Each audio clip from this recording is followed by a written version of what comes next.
Tropical update as of 8 a.m. PST, July 2nd. Elsa has become a hurricane.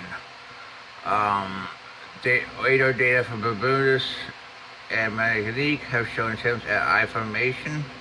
We can kind of show you this based on the latest radar image um, of an eye trying to form. Um, clearly becoming better organized. Um, Hurricane force winds were reported on Bermudas at 11 to 12 Z. They raised the initial to 65 knots based on those data.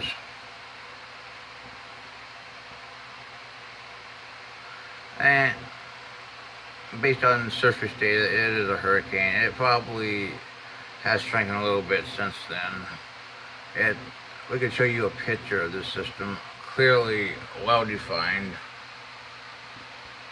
Good outflow in all quadrants. CDO future, developing eye, moving over the Grenadines, as you can see. Sid Fitch is in the Grenadines. They're moving west-northwest really fast. At 25 knots by 290.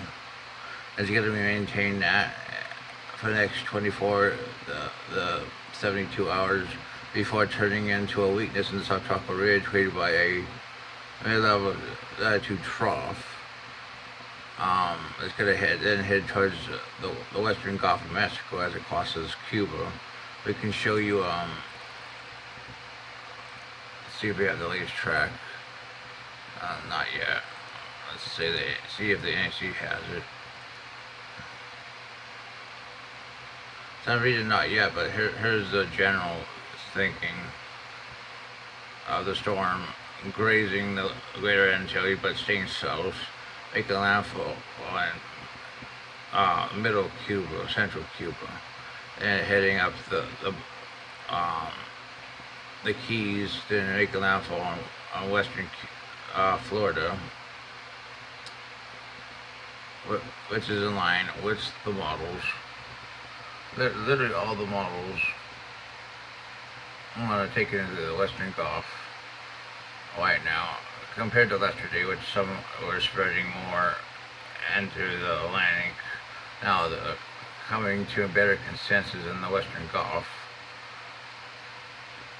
I see no reason for the system not to make more of a westward track into maybe the tip of Cuba, into maybe the Panhandle of Florida. So I'd be watching this thing if you're in Mississippi or Tampa or Miami, but it's become more likely it's going to be north of Tampa, somewhere on the Panhandle, in my opinion, probably a Cat 2. I think this thing has a decent chance of becoming a Cat 2 in the next 24 to 48 hours in the Caribbean, based on its appearance, based on the low shear, warm water. So it's definitely something that people have to be prepared for, and because this thing could be significantly stronger than NAC was forecasting just 24 hours ago. NAC goes with 70 knots. I disagree. I mean, the thing right now, I'm going to forecast 85 knots by 36 hours.